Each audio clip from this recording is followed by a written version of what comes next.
Welcome to another edition of Zero Fucks Given. This is our second ever episode, and once again, it is not really sponsored by Smash and Grab Beer, by, who makes that? Legal Draft. So this is an excellent IPA, and thanks to a lot of the controversy around activist short selling, it's now the only beer I drink.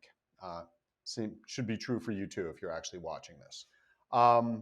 All right, so Freddy, here we are 2 weeks later. It's obviously been really quiet in the markets the past 2 weeks, right? So do we have anything to talk about?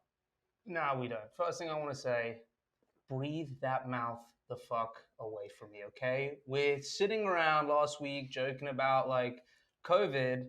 And Mr. Here walks in today. He's got some news that he was in close proximity of someone with COVID. Yeah, sits there the rest of the time, just like, oh, hey guys, don't worry, everything's fine. I'm like, wait a minute. The hypocrisy, okay? If I had like someone on my street who had COVID, he'd be like, "Oh, sorry, man. Like, can we get like something up your nostril? And then if you just bend over and we can get a swab up your backside as well." And I know actually the tests are not that accurate, so if you could just sit the fuck away from me. But no, you get COVID proximity, and it's just like, yeah, it'll be fine. Don't worry. I took one of these tests, blasted at me. Well, so of course the test that I took was the one that was on your desk because we all knew that like a fucking, like the, viral version of a sailor, you're the one who's most likely to get it. So, I mean, you probably have it, and we're probably sitting right now, not just in what looks like a regular sauna, but let's call it a viral sauna. You're infecting my ass. But yeah, the good news is maybe I'm infecting you at the same time. So both end up in the hospital or some shit. Yeah. Anyway, so on the markets, we didn't really follow them this week. Nothing particularly interesting happened. It's just more death and destruction. But death and destruction Low vol, very low vol. Low vol, death and destruction. Actually, to be fair to the guys at JPM, that strategist who's been calling like buy the dip since about the start of December, he was finally right. So that's pretty cool for him. But it did get us thinking what might be next. There's this weird paradigm shift, and we're kind of sitting there looking at Ukraine and Russia and how that might play out, how that might not play out, something which we have very little edge on. And we're like, okay, Taiwan, like what might happen?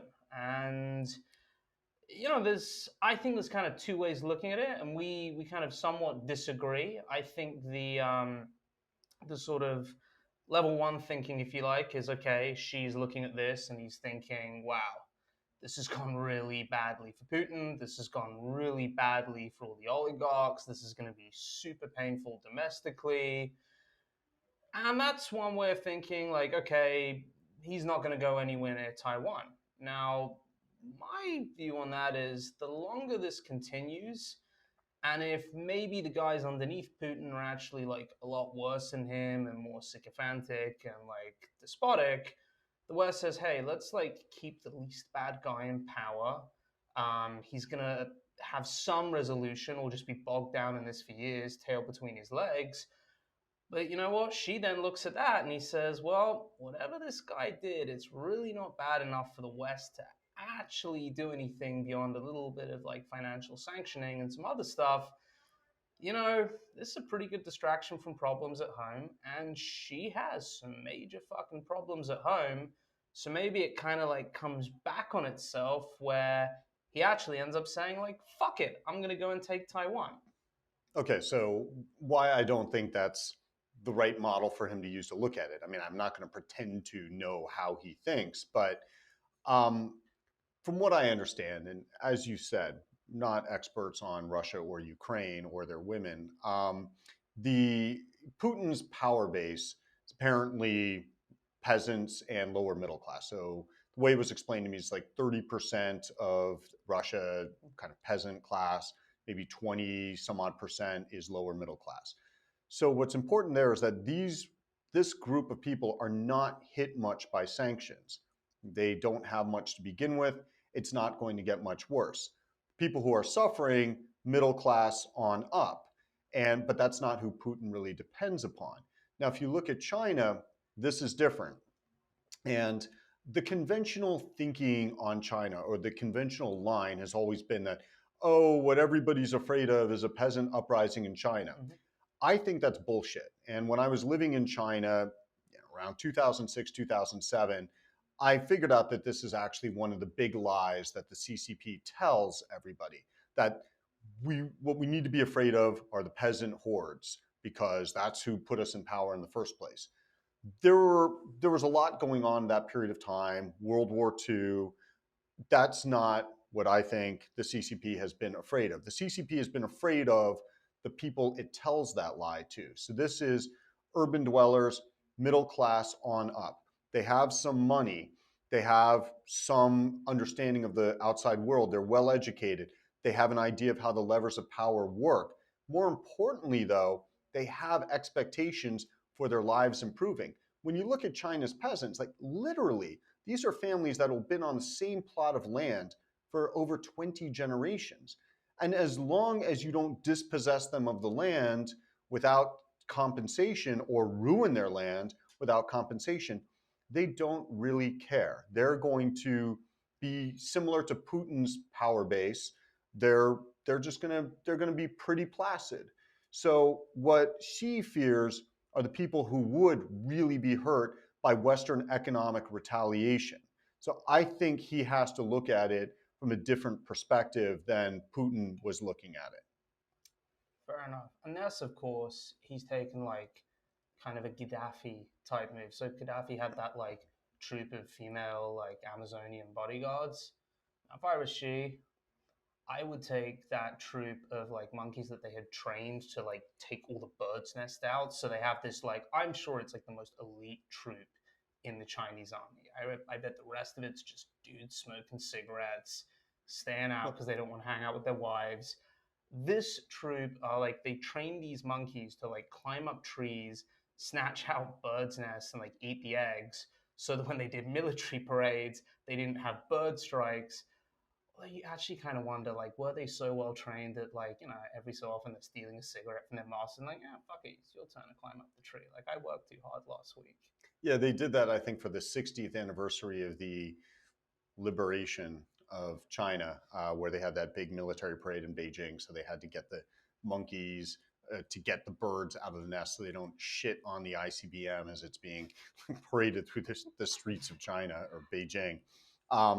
But that also brings up another point that I think has got to be very sobering for Xi, and that is we don't know why Russia has fucked this up so badly militarily, but there are a couple of themes that are commonly discussed. Number one is Putin being surrounded by sycophants who are afraid to give him bad news, such as maybe Ukrainians wouldn't want us to be there, or I actually feel the same. about, You know, like somewhat autocratic leaders being surrounded by sycophants. so you're a sycophant. You tell me what I want to hear. If you say so, yeah. Exactly, yeah. So that's a problem that Putin obviously had, where people weren't giving him accurate intelligence assessments, and also in terms of Russia's military readiness and Ukraine's military strength. The former was way overstated, the latter understated. So if you're Xi and you've been executing your political opponents since 2012, Sure. 10 years and counting, you do have to wonder, will I get good, realistic intel on the readiness of our armed forces, Taiwan, etc.? So that's one thing. The other thing that you have to look at that seems to have been a factor in Russia so far is that the military, to some extent, seems like it was hollowed out by corruption. So Yeah.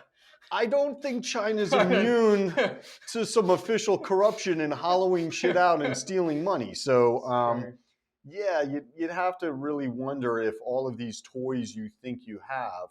And what's interesting when I think about that, when I was living in China and we had our office at one point in this district called Jiabei, we were in the flight path for, they would fly Chinese MiGs or Sukhois on training sorties, and there would be two planes, and they would do this maybe 2 times a week. And I remember thinking at the time, because it was so, when they did fly these sorties, I mean, you could hear it, you could feel it, but it was so rare relative to the amount of time that our pilots spend in the air. And I just remember thinking, like, that shows you how expensive it is to really maintain the level of readiness that we in the US have.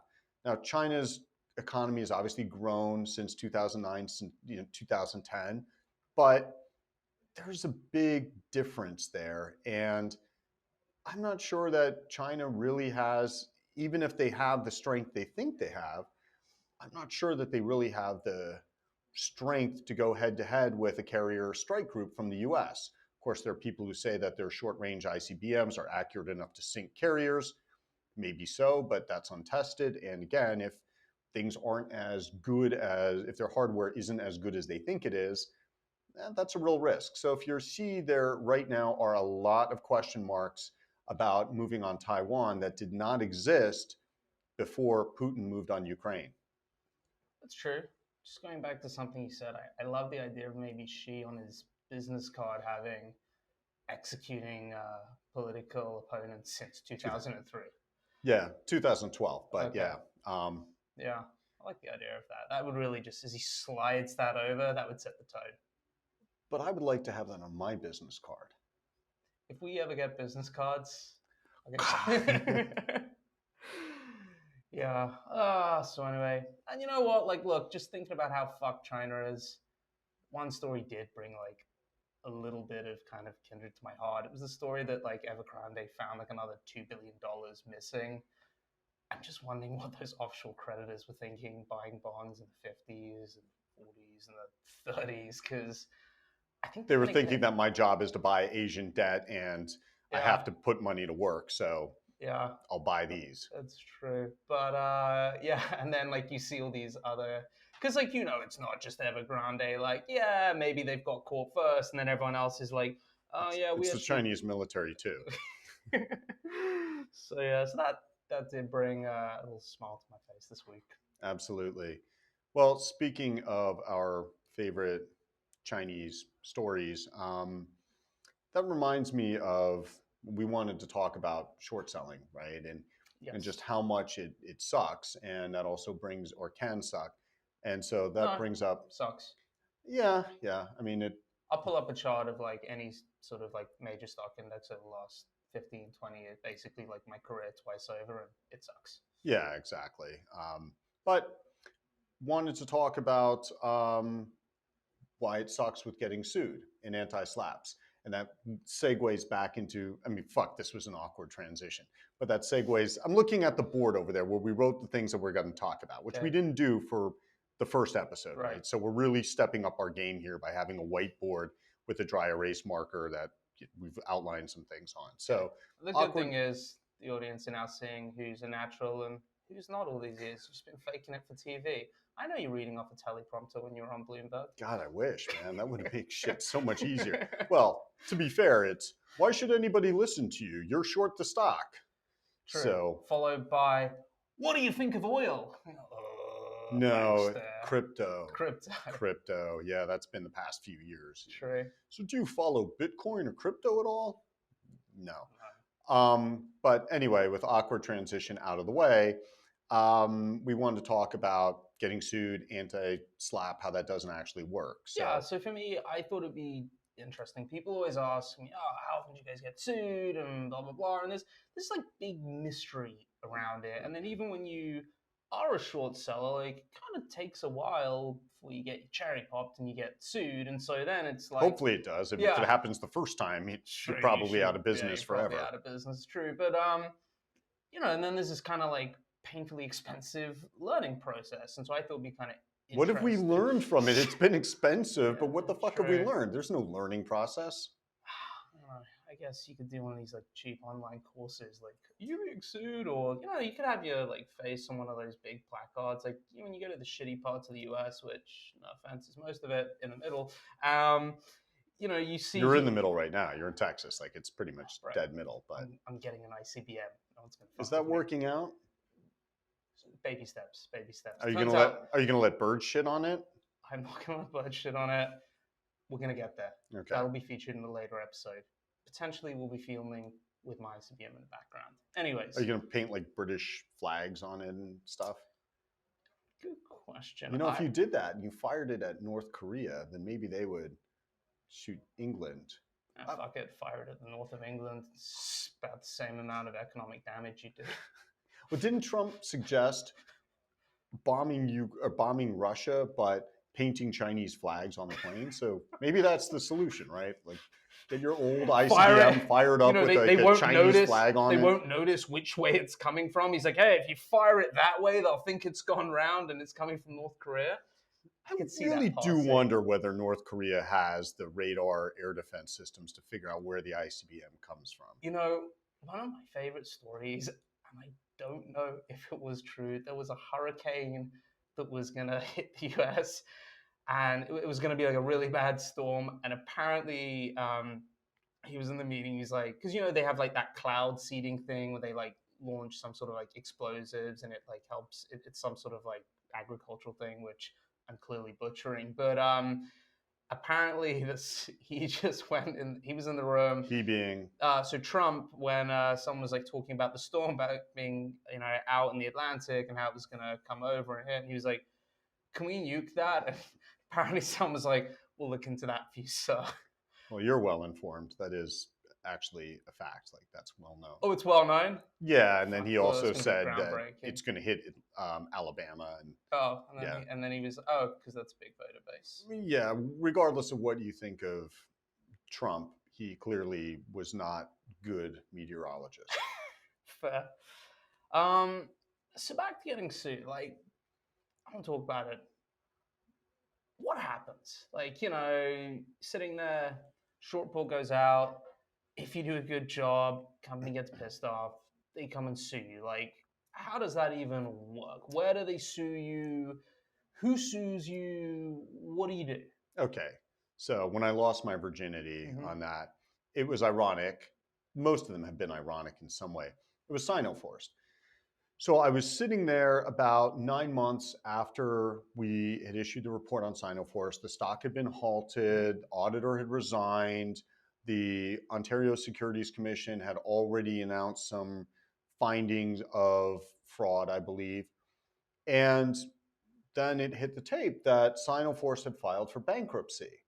And I'm like, yeah, all right, man. Like, this shows these guys, there was nothing there. But then I got an email from my cousin who was portfolio manager, and he said, man, sorry to hear about the lawsuit. Fuck you talking about? So he then sent me an article, and contemporaneous with Sino-forced's bankruptcy petition, in bankruptcy court in Ontario, it filed a lawsuit against Muddy Waters and me, $4.3 billion.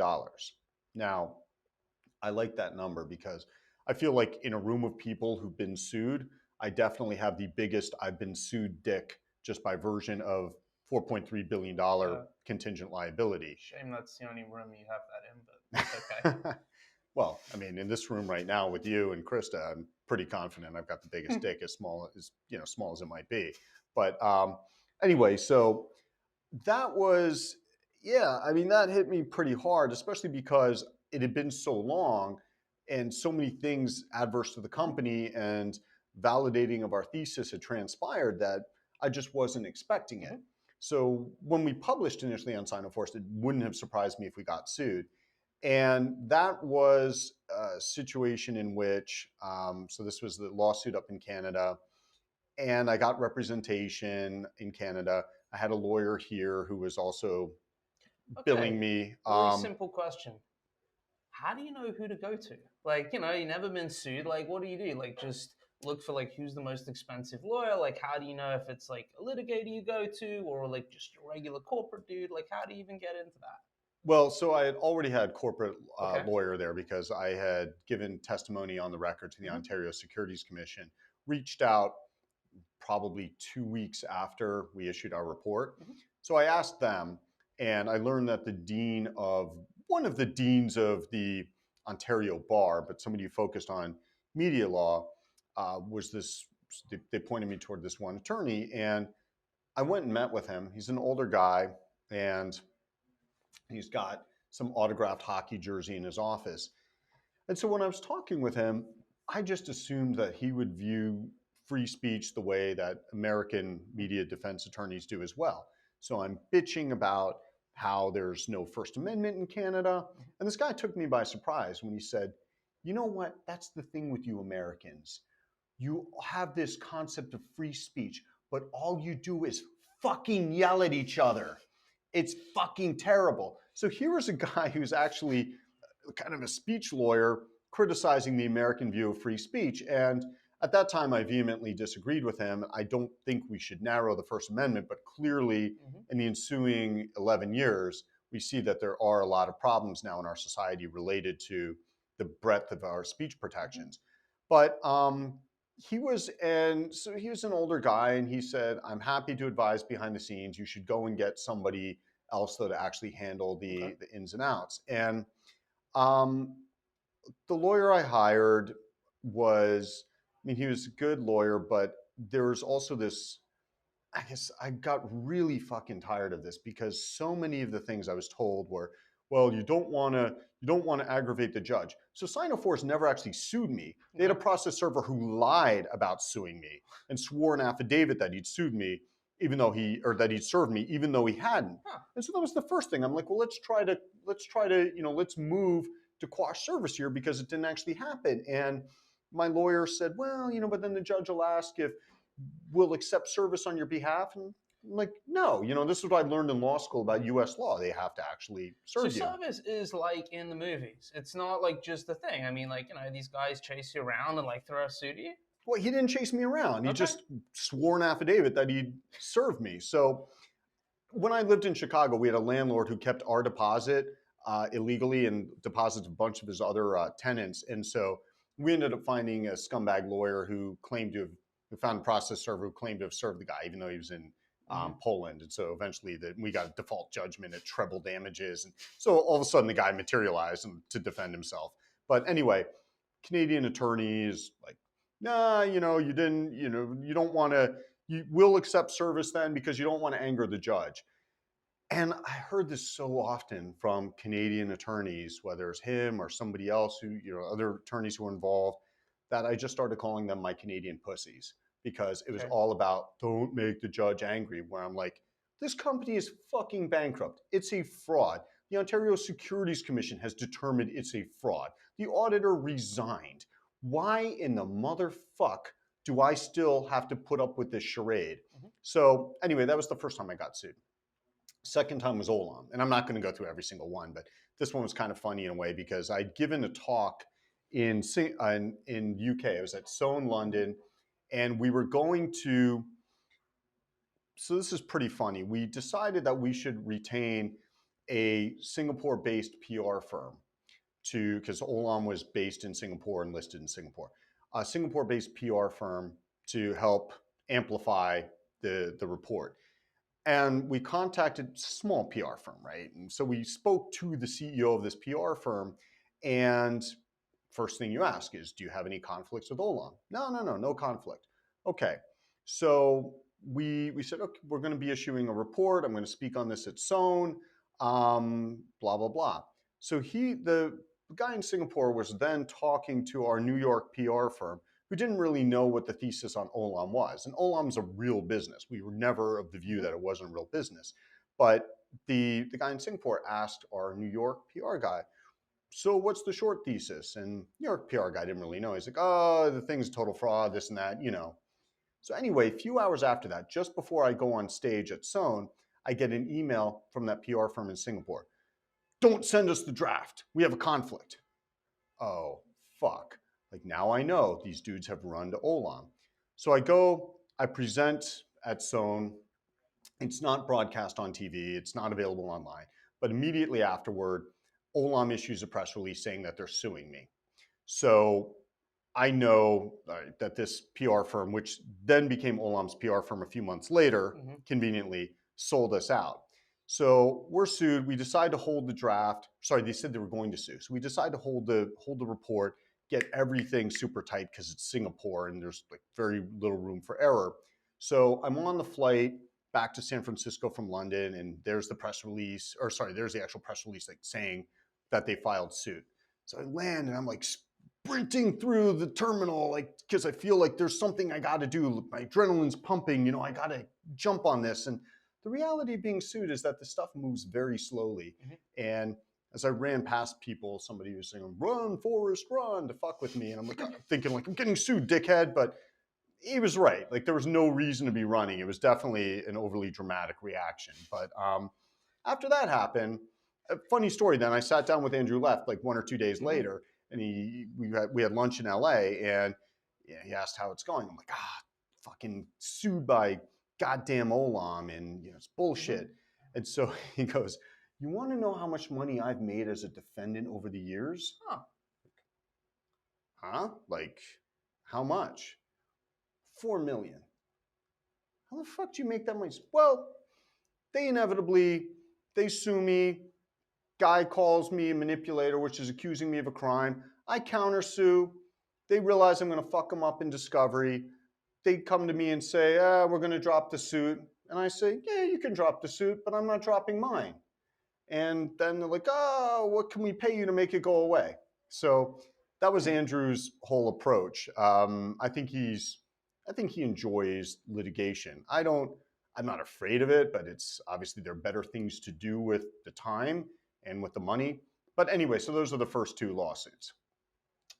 Interesting. Yeah, it's like I said, it's this somewhat like exciting-ish from the outside thing, and yeah, the pace is slow. That is the reality of the whole thing, and it's really not very glamorous or exciting at all. Right. Well, then I've been sued in the U.S. a few times, or we have, and in California got it dismissed under the anti-SLAPP statute. And so the way those work, the anti-SLAPP statute works, is a SLAPP, SLAPP stands for Strategic Lawsuit Against Public Participation.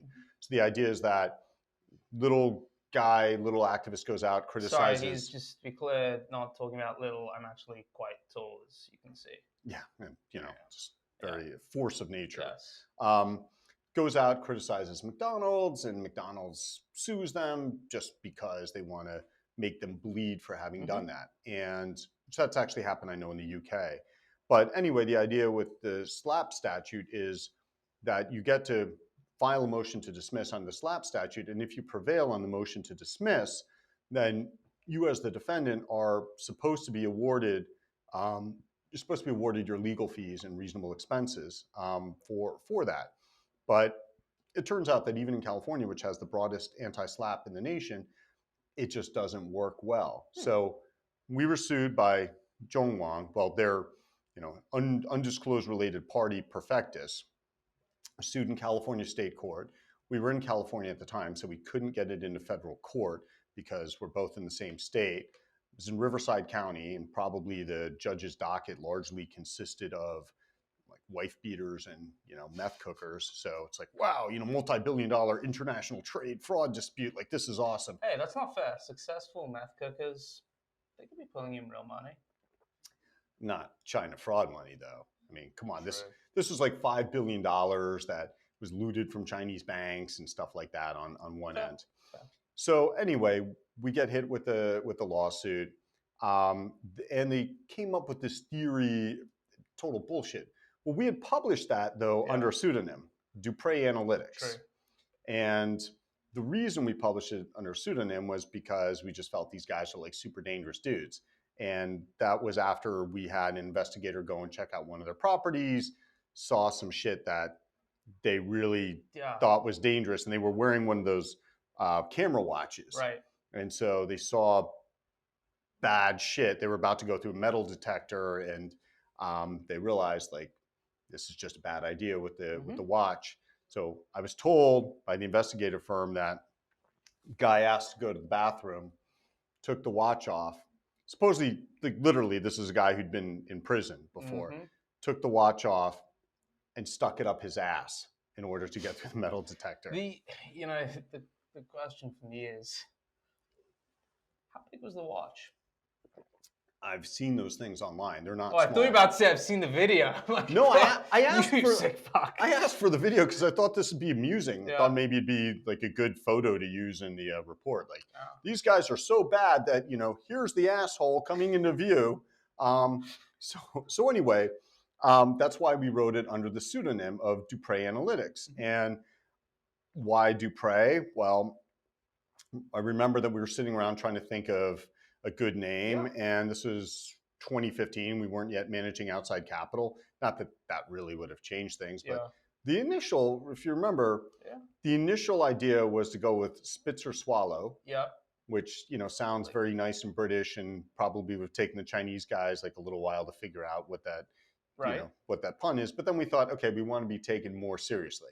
So you then asked, what was the name of Elliot Spitzer's hooker? Right. And it was Ashley Dupre. Ashley Dupre. Like, well, that doesn't even sound Anglo-American. So Yeah. let's go with Dupre Analytics. So we published it under Dupre Analytics. 2 years to the day after, I think, our second report, the California entity filed suit against Dupre Analytics. And I think Alcoa, and it's asserted that it was this big conspiracy driven by Alcoa. So it took over 4 years and about $600,000 to get rid of that under the California Anti-SLAPP statute. So we went up, the trial court did not grant dismissal. We appealed that to the appellate court. The appellate court reversed it. Then they appealed it to the California Supreme Court, which denied cert, didn't hear it, so the reversal stuck. But then we had to go back to the trial court and prove up the legal fees. So it was really about $600,000 in legal over the 4 years. And the trial court said, well, we're not good. 50,000 of this seems to fall outside the rubric of the statute. So we're only going to give you 550,000, which is like total bullshit, right? This is a SLAPP suit. Right. This is what the law is designed to protect against. But for the bullshit lawsuit, we don't spend $600,000. However, you're saying some of this is not within the statute. So now I'm a judgment creditor of this entity for $550,000. Yeah, but the problem is you sit behind some other guys, right? Right. For So a the real DOJ, our friends at the DOJ last year got a big verdict based on that report. And in their initial criminal complaint against Perfectus, Zhongwang, the Liu family, and other entities that they control, they asserted that this investigation began with the Dupre Muddy Waters report. And so they got a $1.8 billion verdict in their favor last year. So that's who my $550,000 sits behind, is the DOJ's $1.8 billion. Yeah, you ain't getting that. But the DOJ showed up in October to thank us. True. Not really. Oh, at least we could have get the watch. We couldn't get the watch. Oh, fuck. I mean, I wanted the footage. I didn't want the watch. Fair. Speaking of watches, whatever happened to your attempt to get those FIFA corrupt watches? Oh yeah, that was weird. So yeah, the watches that had been returned by the people who got them as gifts and didn't want to admit that they had, that they knew that these were bribes. They were given to some charity, some children's soccer charity in Germany, and those guys were such a shit show. I kept calling them, right? Well, I'm like, hey, I want to buy one. Like, oh, we might auction them. Kept calling them. We're working on it. And then I don't know. After some period of time, like the specialness passed, and I'd seen too much other corruption in the world. And then they contacted me. Hey, you want to buy a watch? Nah, not at this point. Yeah, they were the Parmigiani or Parmesan or something like that. Something you looked at and you just knew that, like, yeah, someone spent like a lot of money on that thing for no particular reason. It's not even. I can't look at a watch and tell that. But the funny thing is, I think hardly anybody in lay people or non-watch people, which among, I'm one of the non-watch people in the world, nobody had heard of this company like Parmigiani or anyway, after the FIFA scandal broke, they began running pretty large ads in color in the FT. And I think they still do it like regularly, run ads in the FT. And that only happened, I think, after the FIFA watch scandal. So it's been great for Parmesan. So if you're a budding watch brand out there and you're really looking to get out of that, what you want to do is get caught up in a huge fucking corruption scandal and then run ads in the FT. I mean, doesn't that work for pretty much every business? Running ads in the FT or getting caught in a big corruption scandal, as long as it's not you who's like doing the corrupt shit. Sure. It's like if everybody thought that you were so special that your service or product should be the bribe offered, like what could be better advertising in this world than that?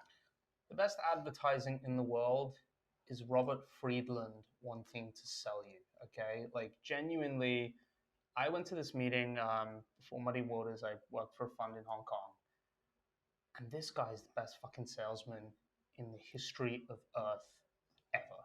So there was a We're way off whiteboard now, but that's okay. yeah, free balling. If this is great, give us a thumbs up. If not, stick to the whiteboard. Um, so I went to this like lunch that was set up in the Hong Kong club, which is this like maybe it was the American club. It was like fancy schmancy place. It's like the only place where I like kind of like the lunches. Like it wasn't like the shitty rubber chicken or something that looked like it had died of old age. Bird And flu. SARS. So we're all sitting down around the table, and Robert's like running a couple minutes late. I think Stan Chart set the lunch up. I'm there, like definitely to fill seats, and he walks in, and he's like, a couple minutes late, and he's got like a decent head of hair for a guy of his age. Not Died. like he's kind of blondish. We've talked about this and older guys dyeing their hair. So that's a real good question, Robert. If you're watching this, or if you're not watching this, and anyone else is, like, please let us know if Robert Friedland dyes his hair. But that was back in like what, 2010, 2011. Yeah, it would have been around 11. Okay. We want to know if he's dyeing it now. We want to know if he was dyeing it then. So he walks in. He's got like slightly longer hair for an old guy, and he's like, "Oh, hey guys, sorry, I was late. Jet's late landing, whatever." About 2 seconds. Didn't he complain about like getting a landing slot for the jet? Yeah, it's something like that. It's like one of these like, hey, kind of problems I've got over here. And like in behind him walks the biggest smoke show like of a personal assistant ever. I'm talking like Bond villain chick hot. Like looks like she 100% went to Oxford, but that's because modeling wasn't enough of a challenge, so she did both at the same time. Like total smoke show, and it was awesome. He like starts the whole lunch by like he knows who's in the room, so he's like, oh, Third Point, yeah, I got money with you, like good returns last year, and DE Short, yeah, say hi to David, and blah blah blah blah. He's just going around the table, basically being like, I know all your fucking bosses, all right, minions, I know all your fucking bosses by first name, and I'm a big investor in your funds. Who knows if that was true or not? Maybe he invested in one of the funds but wanted everyone to feel shitty. Right, not like these guys would know. Exactly. So he gets him. He's like, okay, anyway, guys, I didn't even really want to be here. Stan Chart, like organizing this, dragging me away from, the good work I do. So he's like, look, you don't even need to invest in what I'm doing to make money, okay? Just learn this. Platinum supply is going like this, demand is going like this, catalytic converters. There's one mine in South Africa that produces like most of the platinum in the world, yada, yada, yada, yada. And it's like someone's about to put the hand in, like, yeah. So then he kind of like tells you, look, for platinum, it's all about like big, thick cuts. He goes, the mine in South Africa, he goes, I have been down there. He goes, and my brothers, and I'm like, you? My brothers are down there, and it's like 100 degrees, and it's like 150% humidity, and when I'm in the penthouse in Raffles in Singapore, and I sit in that for 5 minutes, I can barely breathe, and my brothers are down there, and I'm like, dude, didn't he go under the table? Yeah, he goes. He's like under the table, and he's like, and the cuts are like this and whatever, and I'm like, aren't you the same fucking guy who was in bed with like the military junta in Burma? Isn't your nickname Toxic Bob because you're poisoning rivers? And you're just like feeling it, like, the great humanitarian Robert Friedland, who's found this thing in the Congo just to liberate the people of South Africa from the shitty life it is down a mine. So he's like getting you all worked up, and then comes the watch selling bit, and he's like, anyway, look, you don't even have to listen to me. You can just buy physical platinum and you make tons of money. He goes, I'm gonna have a platinum watch, and he sort of takes this watch off, and he like passes it around, and it's heavy as fuck, and you can see like the back's exposed, and there's a bazillion gizmos in Parmigiani. There. It's like one of these watches where everyone's like, oh, that's like probably really expensive. And as everyone's passed it around, he's like flicking through slides as fast as he humanly possibly can, so no one can actually fucking read anything. And he's like, anyway, guys, so look, this has been great. He's like, whiz through all the slides. I'm going to be at this event, this event, this event, this event. Like, I am going to be speaking to retail. You know, stock's not that liquid, but he can help you if you want some. And before anyone can ask a question, bolts out the door, and you're all left just being like, wow. And it's almost like like the papers like move, and it's like a frizz of like excitement, and you're like, God, that sounded good. I don't think I fucking learned anything, but whoa. He's just a total force of nature. So, selling minds, it So are turns you. out. Thank you. Thank you very much. It turns out that selling minds is a better business than selling watches. But Well, I started reading that mining textbook the other day, and I texted like page 5. It literally Sure. says that even before a mine is developed, the excitement around it can create significant appreciation of the stock price. This is And true. seldom have truer words been written than that. Actually, But that's very true. And I read an excellent book. If you're interested in mining and learning about Robert Friedland, it's called The Big Score. It's all about Boise's Bay, where he had a nickel project. It's actually a fantastic book, both about negotiation, hustling, and promotion. And I gotta hand it to this guy. Like, he's got two of the world's biggest companies fighting over the asset. He's working them off one against each other. Everyone's thinking he, regardless of the outcome, he's going to walk away with hundreds and hundreds of millions of dollars, and he's still able to hold his nerve, continue to play these guys off, and walk away with probably closer to $1 billion. There's serious skill there. He's nobody's mug. yeah, it's funny because some of that reminds me of Eike Batista. Mm-hmm. I hadn't heard of Eike. 2011, I was invited to go down to Brazil for this conference being held by the exchange, the BM&F and Bovespa. And before I went down there, one of my friends said, you really need to look into Eike Batista and see what's going on. Like, he tells me about the X group. So my buddy had been at the Milken conference a few months earlier, and I guess Eike spoke there.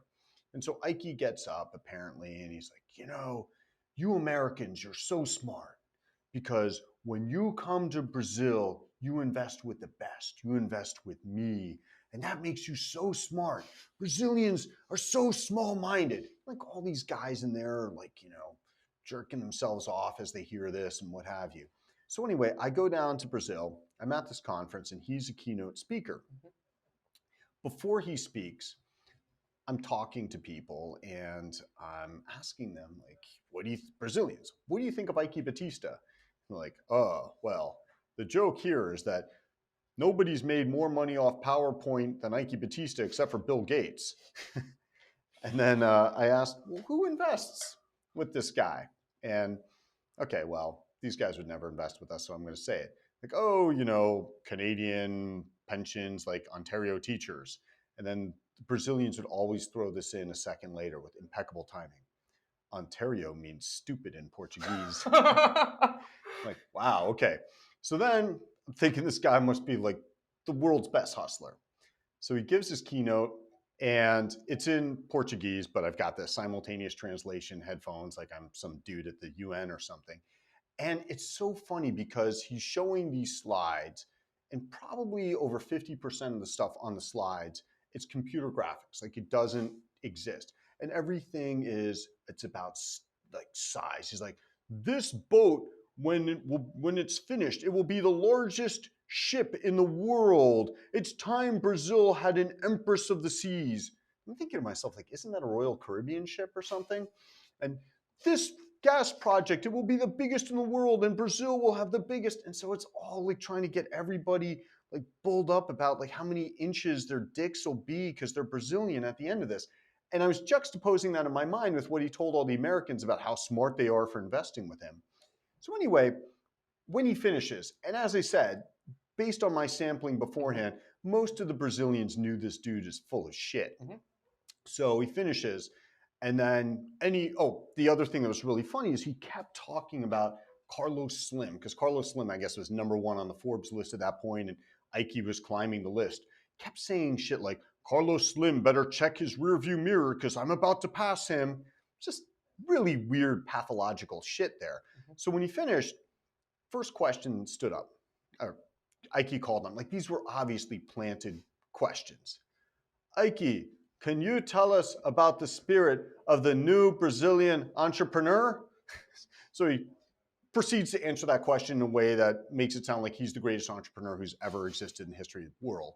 By the way, his father was Minister of Mines, and that's how he got all these I didn't know that. all this shit to begin with. And his son killed somebody with Ike's like $500,000 Mercedes. His and son's also called Thor. Thor, yeah, Like, and he's who the fuck the dude's names so their ripped. child Thor? He's an obvious juicer, right? Okay. Right. Thor, obvious fucking juicer, and yeah, killed some dude with a Mercedes. Pretty much got away with it too, because his father was Eike Batista, and it was before his whole empire went tits up. So then the next question is, Eike, if you were president of the republic, what would you do? Whoa, let me tell you. Then the final, Eike, I am from a family office, and I just want to say thank you because we have made so much money with you. So I came out of this, and I'm like, oh my God, the X Group, the combined market cap, well, they weren't all public, they had public debt. It's like 20 billion with the public companies, I think, was the combined EV. Who would buy this shit? And so I remember talking to some people in New York who had been short X Group, or some of the X Group companies, and they're like, look, this is what happens, okay? You have these funds in New York, in Canada. The analysts go down on a Thursday. Eike helicopters them all over the country, gets them laid by former models. Like, his wife had been previously like in Playboy or something, and was #2 prostitute in all of Brazil at one time. I think like literally she had been like a prostitute. Yeah, like, I'm not judging, but whatever. Whatever, #2 prostitute in all of Brazil. Number two at something. So she had friends who were like numbers 10 through 20, right? And so apparently those women are partying with the guys who come in from New York and Toronto. They just have the best time all weekend, fly back to New York Monday morning. Oh, this guy's special. We got to load up on this. And it worked. I mean, it really worked until, and I was thinking, this is before you joined, I was thinking that we would do a short of X Group as kind of a signature project. So this was into 2012. I thought we had time, and they took money from, I think it was the Abu Dhabi Sovereign Wealth Fund. I should have known, like, that was the harbinger of the end. I'm like, we've got time. No, we didn't. It collapsed like months after they took that Middle Eastern Sovereign Wealth Fund money. Another group of people who will never give us money, but you know what? We want to take it. I made so many like rips on Saudi Arabia publicly. 15 of the 19 hijackers came from there. Fuck those guys. Fuck Mohammed bin Salman, for the record. So we don't want the money. Speaking of the Middle East, the money, I actually want to applaud, I think it's the QIA, for the return on the Glencore investment. I think I want to say, including divs reinvested, if you X out divs, I think they're flat on the stock since IPO. If you include the divs and you assume some participation in the rights, I think they've CAGR'd at about 1.5 to 2%. But just before, right? I mean, Glencore got They stuffed them, right? They stuffed them real good. That's right.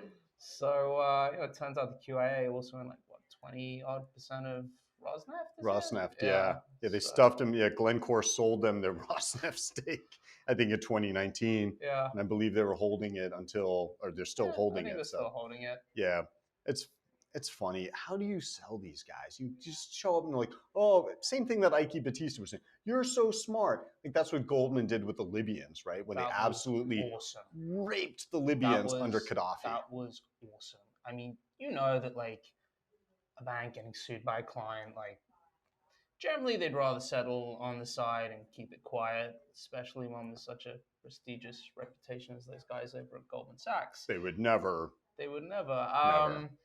But it turns out they obviously made so much money that they were like, nah, we'll litigate this. Like, we don't want to give a cent back. I want to say, like, the losses on all the derivatives were 95 cents on the dollar, 97 cents on the dollar. And it kind of turns out in the court filings that they were like, yeah, we were preyed upon. I mean, they had these guys in to intern, and then there was like one guy at the bank whose entire bonus job reason for like existing at the bank was to make sure they were plied with alcohol and women in order to make sure any trade done was with them, which turns out he did a pretty good job of. So credit And where I credit's due. and I think people need to understand that no matter how much wokeism has caught on, no matter how much we're in the Me Too era, a shockingly large percentage of investment decisions, real money, is made based on alcohol and women. Who gave it, who furnished it, Yeah, etc. that's true. It's very true. But speaking of Goldman bankers, I love this trial of Roger Ng, the former Goldman That's banker who was amazing. Tim Lessner's supervisor. Tim Lessner, the Goldman banker who brought in 1MDB. And yeah, it's kind of funny because Goldman made like 600, 700 million in Real number. fees on 1MDB, doing like 6 point Yep. something billion in bond sales. So Average, I think that's pretty traditional for raising for a sovereign to make like 10 10%, points. Yeah. sure, why not? So great part is Joe Low apparently made, I think, about 1.5 billion that went right into his bank account. Prime Minister of Malaysia made a fraction of that. He only made 500 million. Piker. Yeah, total piker. Like Joe Low played that motherfucker, and that dude's in prison. The former Prime Minister of I Malaysia, thought he's running. Najib, Yeah, I thought he was from prison. He went to prison. I think he's still in prison. Joe Low is on the line. he's in the paradise of China. Okay, Yeah, he's in prison, still in prison. but with $1.5 billion. And looking at Lesnar, and I think his bonus that year was like maybe $10 million. But yeah, he pocketed, I think, based on the trial, he pocketed like 35 for himself, and Ng pocketed, or he's on trial for having pocketed like roughly 30, 35 million of his own. So yeah, this is what happens post financial crisis when you limit bankers' bonuses. They have to do stuff like this. It is an interesting phenomenon, like people who climb to the top of the tree in something that was. Lesnar wasn't at the top of the tree. He's pretty close, right? He was in fucking Asia. He's in a backwater. He was nothing. He was in Malaysia, I think, or Singapore, right? He wasn't shit. He was close enough, I think. He was one of those wasn't guys big. Goldman wished they'd never hired before this all happened. Right, and then they were like, "Oh, this is a signature transaction. We should be doing more of this." Exactly. Yeah. Which actually makes me think. You know how like all these really prestigious guys, like, oh yeah, our investors are like sovereigns and whatever. We should be approaching like just the smallest sovereigns on the planet. Well, right. Well, we've just insulted the Middle Eastern sovereigns. All of them. Yeah, I mean, True. Saudi, Qatar, fuck you, whatever. Israel don't have a sovereign wealth fund. Too smart. Yeah, right, exactly. Yeah. The world is Israeli's sovereign wealth fund. This is true. But yeah, what about like, approaching the like, tiny weeny little micronations? Have you ever see the thing about like the micronation Olympics? Like all these people, like there's a dude who has an oil platform that he's like turned into his own little place. And when I lived in Israel briefly, I think it's kind of disputed as to whether that's actually a country, by the way. But I think he's able to issue his own currency, which is pretty dope. Until like pre-crypto, that was pretty dope. If you could have your own currency. Dude, that's like L. Ron Hubbard with Sea Org. Like it's not really a country. Do you sit at the top of an organization as successful as Scientology? Just saying. Sorry, yeah, Just you're saying. Right, man. Like I'm not as wealthy as L. Ron, Not as wealthy as L. Ron. Fair point. And from what I've noticed, that your organization, like, because ultimately we know how it always goes with cults, right? At the end of it, the leader always has to have sex with everyone else's wife. I don't know why that happens, but it always gets there. Well, it's because there's nothing left to take from the followers, right? You got all their money. They're basically spending all their time doing labor for you. So you got to have sex with their wives. You just run out of shit for them to do that's holy, right? True. If any Scientologists are watching this, I know you guys are pretty nasty at going after critics, so I'm neutral. I'm totally neutral. Do not show up at my house. Okay, just leave me the fuck alone. I'm working on getting an ICBM, okay? Leave me the fuck alone. We feel we can learn from you. Especially when we get sued. Yeah, exactly. Other things that happened this week, and I want to actually touch on the super aggressive marketers and fun stuff. Cool story coming out of India. Yeah, this is awesome. So there's that old saying that reality is stranger than fiction, and that's proven true repeatedly. But this one with the Stock Exchange of India, right? It is SEI, right? It's the private one. It's not the It's public. not the old one. Yeah, The old it's one not was the the old national one. exchange, Yeah, right? Well, it's the whatever. new one. Who gives a fuck? Yeah. You tell the story though. So there's this lady who was running it who it turns out had like a little bit more of a checkered past, I think. And what it's now, as part of like the filing for the IPO, I think it has turned out that she has like a guru who is largely influencing all of her decision making and potentially to the level of she might actually just be a complete puppet for this sort of guru who's sitting in the background, which is truly bizarre for a company with a like multi-billion-dollar A kind stock of exchange. for, She made for a stock exchange. personnel decisions based on Yep. what the guru told her, but she's never met the guru. Right. It's Oh all yes, that over was it. She email. never met the guru. It's all over email. But the authorities think that the guru was actually this dude working for her, like her own Sunny Balwani, who was sending her these emails. So you got to get into this, right? Like I read this late at night when you forwarded it to me, so I'm not as versed on it as Honestly, I hope you are. I'm not that versed on it either. I just like I took like the high level points about like India stock exchange guru, and then I skimmed some of it and I got to like more of the bottom. So the key takeaway, fake guru, fake right? guru. As somebody said to me, an investor who's done EM for a long time, he came out of a tiger cub. He has his own kind of tiger grand cub now. Said to me several years ago, he said, India makes China look like Switzerland. India fascinates me. Like I wanna like I never got the whole like. Well, I guess initially like I was interested in China and I lived out there briefly and realized like, fuck, like they don't need guys like me around.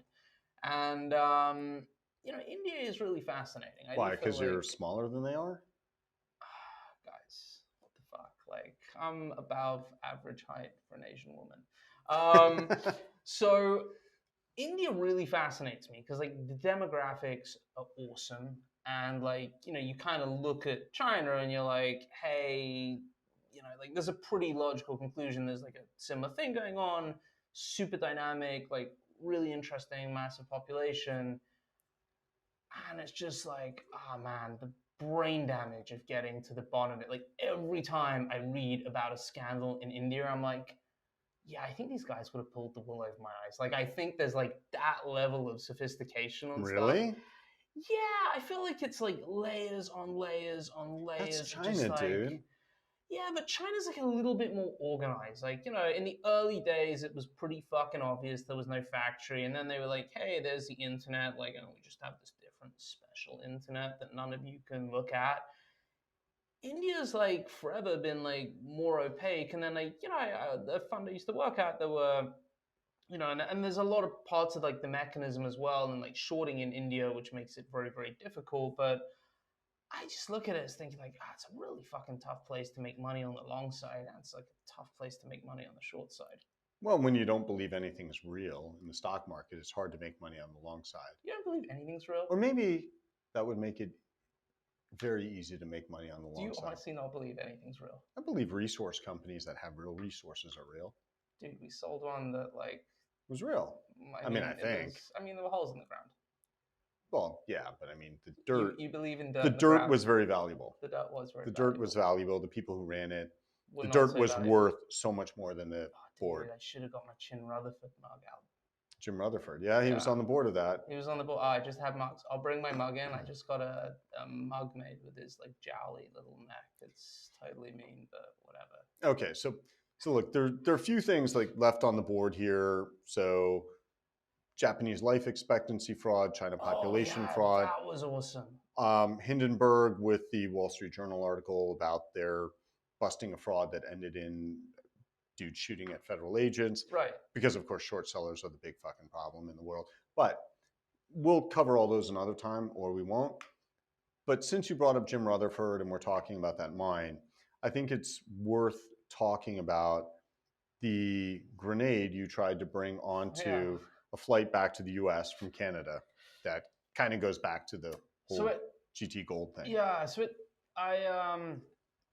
someone that an investor that we like and respect had originally pointed out to us that GT Gold was a really interesting potential investment, and so when eventually the asset was sold, we stayed in touch and remained friendly. And he was like, "Hey, we owned a lot of it, you owned a lot of it," and he had a nice gift to get me, and it was the whole point of it was kind of about diplomacy. So it was a grenade-ish looking object with a quill, and the whole point of it was kind of by the pen or by like force, It and was, so and it was made by like an actual artist. It was made in out of Canada, metal, yeah, it or was made out of metal. It turns out that they really did think it looked like a grenade. So I was like, oh hey man, like I can take this. Like, yeah, my brother like flew last week. He had one, I think it was hand luggage, and took it from